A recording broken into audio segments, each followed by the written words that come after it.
So, welcome. I'm Nancy Muir, one of the board members of Miles for Hips, and have the profound privilege of being here today with Dr. Kishore Mulpuri, who is a pediatric orthopedic surgeon at British Columbia Children's Hospital, among many other things.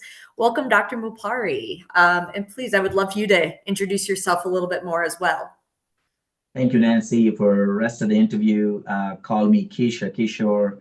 Dr. Mulpuri is my mom, but she's actually a grade A dropout that wanted to actually go into medicine, but her dad got married at age 15. By 19, she had a third son, that was me. So, Kishore for the rest of the interview, whatever you prefer. So I'm also a prof at University of British Columbia, Department of Orthopaedics. I'm also chair of the department. It's one of the largest orthopedic departments in North America with about 220 faculty.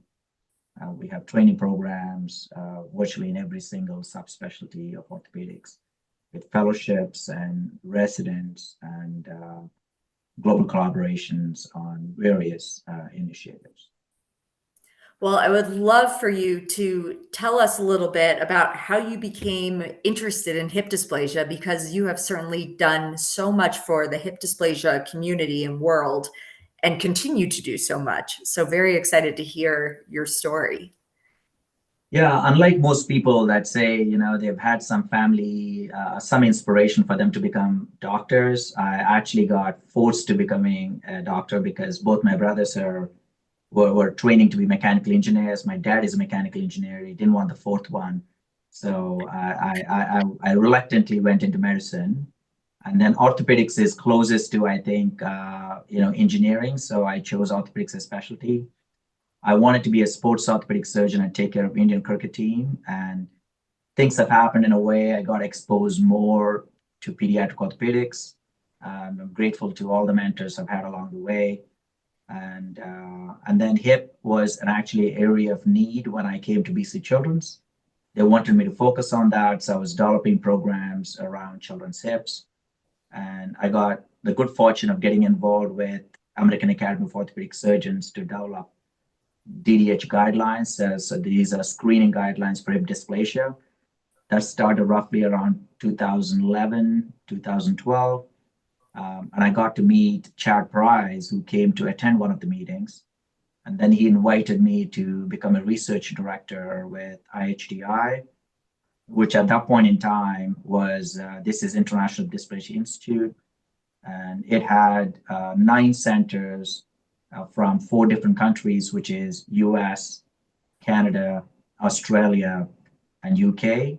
And so that made it English speaking, largely colonial and less than 8% of the world relevance to, I think, where we are now with GHDR, Hippie Lab, HIP program, Hip Hop Network. We literally have every single continent represented in our registry with data coming from many centers around the world with all 6 inhabited continents. Is incredible, and the growth you all have made and what you've been able to contribute to the world of knowledge is absolutely incredible. Taking back to, you're located in British Columbia, so up in Canada, and I know you've been involved with some of the early DDH care guidelines. I would love to hear a little bit about, specifically in Canada, how are patients screened and what is the process that patients would come to be entered into the system of getting diagnosed with hip dysplasia in your country? Yeah, one of the things I would refer back to is you will hear somewhere along the line, we call it localization, which is, local to global, back to local. We kind of converted that into globalization. So basically these days, we're engaged globally, and we want to be very relevant locally with what we do. So this is an example where we actually were helping India develop their own care pathway during pandemic, and we helped Sri Lanka. We're actually now in the process of developing our own care pathway in Canada, lessons learned from India and Sri Lanka. So we don't have a very organized way right now in the country as to how screening is done and how those patients are followed up. And we don't have that in BC as such. We have a great hospital-based program here, but we're in the process of developing a provincial program which then hopefully can be adapted by other provinces and states in North America. So we don't have a very organized way in North America, either in Canada that is province-based and US that is state-based, an organized care pathway that people follow. There are guidelines where each one is trying to implement within their health system, their hospital, and we have the same. So we developed a process here for our hospital, which is working quite well. We have a centralized referral. We have a nurse practitioner, now a pediatrician that's part of a clinic. They screen all of those. And if there is a pure risk factor screening, they get ultrasounds done somewhere between 4 to 8 weeks, ideally around 6-week mark.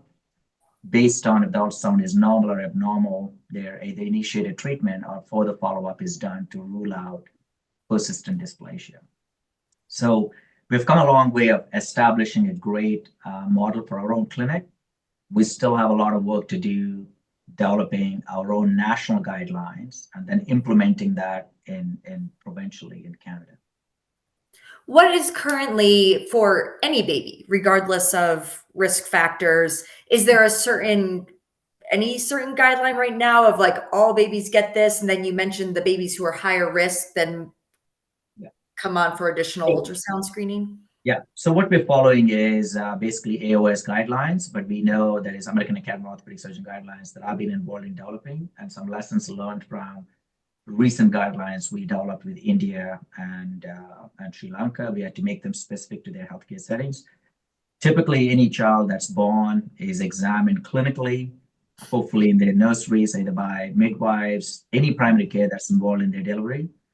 And then regular hip checks are done at well baby checks. That's clinical exam. Anyone that has risk factors, so this is where I think AOS guidelines has really helped what those risk factors are based on the evidence. And that is history of instability means if somebody examined the baby and found it to be unstable, or they have a family history, or they have a breech presentation anytime throughout the pregnancy. And the last one is an important one, which is history of swaddling. Ideally, these kids shouldn't be wrapped like a burrito. But if the parents didn't know and you're doing a well baby check as a pediatrician, midwife, family doctor at age 4 months, that child should get an X-ray or an ultrasound based on their age, because that itself is a risk factor for them developing hip dysplasia. We have a number of kids, we've shown in a few papers now, children that were swaddled and without hips being kept loose are at a much higher risk of developing hip dysplasia than children that were not swaddled. So that, out of all of what I said, you can't prevent breech presentation, you cannot prevent family history, you cannot prevent hip instability that is present. I mean, you can diagnose and treat, but you can definitely prevent swaddling, tight swaddling that results in hip dysplasia. So if there's one message that I give out is we definitely need stronger education to educate people about swaddling and its risk for developing hip dysplasia. And I know with you being involved in some of the care pathway guidelines, I'd love you, just because this is our Hip Dysplasia Around the World Week, maybe you could just speak briefly to the practices in India and Sri Lanka that you've been involved in and how those differ from Canada. So there are lots of places that don't have access to ultrasound still. Mm-hmm. And tendency, what happens with a lot of people is like, say, if I have to go to the beach, ideally I would like to go in the car. That's the best way to go there. I'll go quick, I'll get there faster. But if it's not there, I can still walk. It's going to take me an hour to get there, but I can walk. Same way, diagnosing hip dysplasia at 4 months is still better than missing it. So those places in India where they may not have ultrasound available, our guidelines say, get an X-ray as soon as you're able to, around 3 or 4 month mark, which is still better than missing it altogether, right? The other thing is who does the screening. So, and every center, every setup, every country has different providers. Rather than prescribing and saying it's got to be a certain type, it can be whoever in their healthcare system delivers their primary care. And I think those are some of the differences where we need to adapt the guidelines that are there and really involve all of those providers and the system that's involved to make it it's relevant to their system. If we don't, they won't adapt it. They'll say, well, it's developed for a population in Canada or in the US, and they won't end up adopting them, right? So I think those are the kind of finer differences. But I would say 80% of any guidelines for hip dysplasia screening around the world will all look very similar in terms of when ultrasound should be done, if it's done, what needs to be done. And people may have different approaches to different braces, how they treat and not treat, but they are all based on some common principles, which is we use a test that can easily be performed, easily interpreted, and treatments that are available, that early treatment leads to better results. And those are some fundamental principles of screening, which fit really well for DDH. It doesn't matter where that baby is. And can you talk a little bit about that care pathway of once a child does receive a DDH diagnosis, what that care pathway looks like in your country? Yeah. So I think, for us, if a child is referred to us and say that this child has hip dysplasia, possibly based on their clinical exam, we then see and determine, is the hip out on my clinical exam? Then they immediately get treatment. Or if I feel my clinical exam looks normal, which is pretty good in experienced hand for the most part, then we get ultrasound at 6 weeks. The reason we don't do before, even in children that have stable hips, the hips will look immature on ultrasound if they're done early. So that's a bit of a difference between us in North America, how we do it, to Europe, where they have universal screening. If the screening is done too soon at a week 1 or week 2, it's shown in a number of different papers and research, you end up overtreating. So I think the approach of getting those ultrasounds done at 4 to 6 weeks, because you still can normalize the hips with brace treatment and treat it at that point in time, the chance of success is in the order of close to 90%, right? Even with a dislocated hip, fully dislocated hip at 6 weeks. So, depending on which papers we read, it's between 80 to 90% for a dislocated reducible hips. So I think that's where I think the way we do here screening in North America may be slightly different from Europe, where they have universal ultrasound screening. Mm-hmm. And it sounds like in the right hands and done within that time frame, it probably doesn't make a difference on long-term success, but could prevent overtreatment is the approach. Yeah, that's our rationale. And second, right? And second is, our health systems have to always prioritize with what your needs are. Yes, it's ideal for every baby to have an ultrasound at 2 weeks, even though you might overtreat, but hopefully you prevent late diagnosed hip dysplasia. But those treatments could be at the cost of a cancer diagnosis for ultrasound or a heart ultrasound for some cardiac issues. So, and when healthcare resources are really strapped, so you have to then prioritize and think about cost benefit, right? And that's where I think systems here, have taken the approach of risk factor screening rather than universal screening.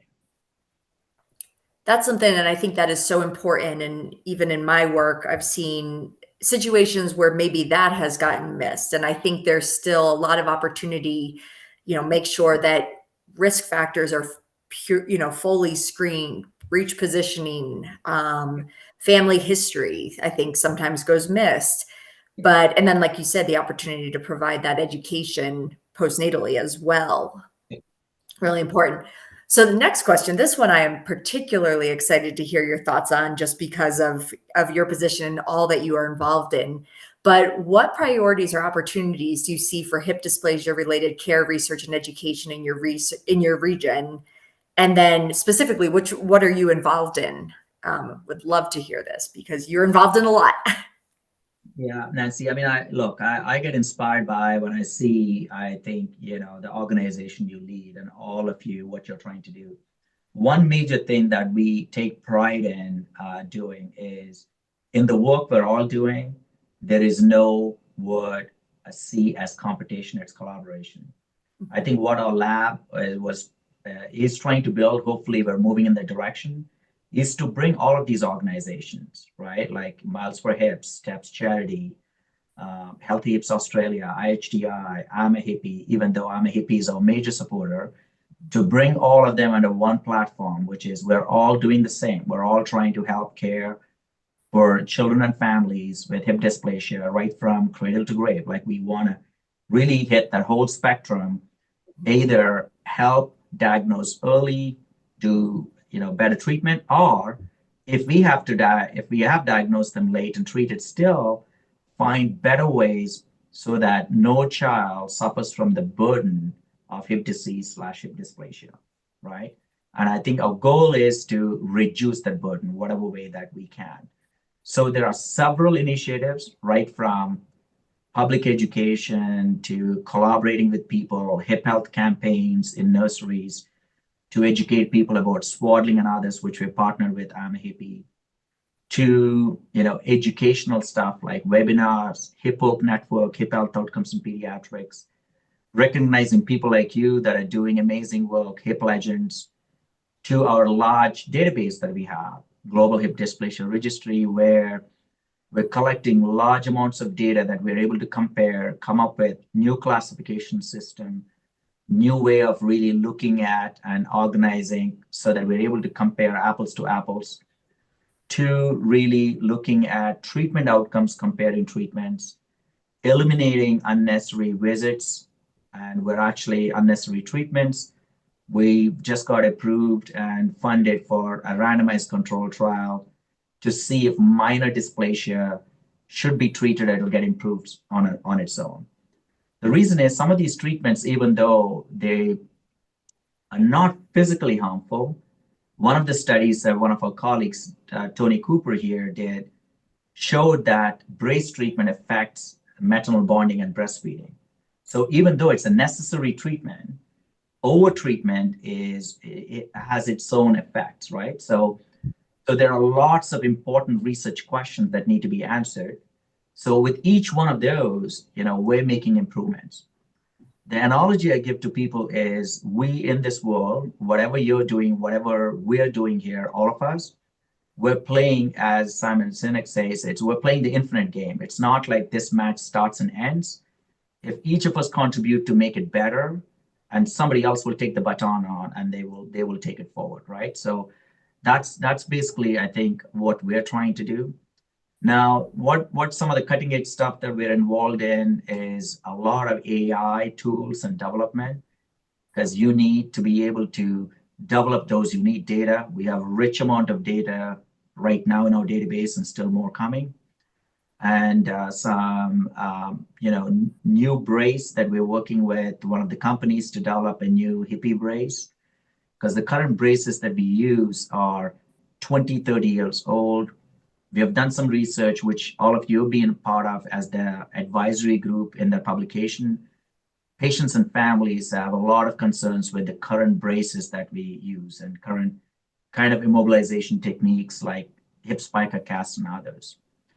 So in a nutshell, we're collaborating with lots of different people around the world, with intent that we want to work together to improve care locally in your own setting, wherever that might be, United States, Africa, China, India, South America, Canada.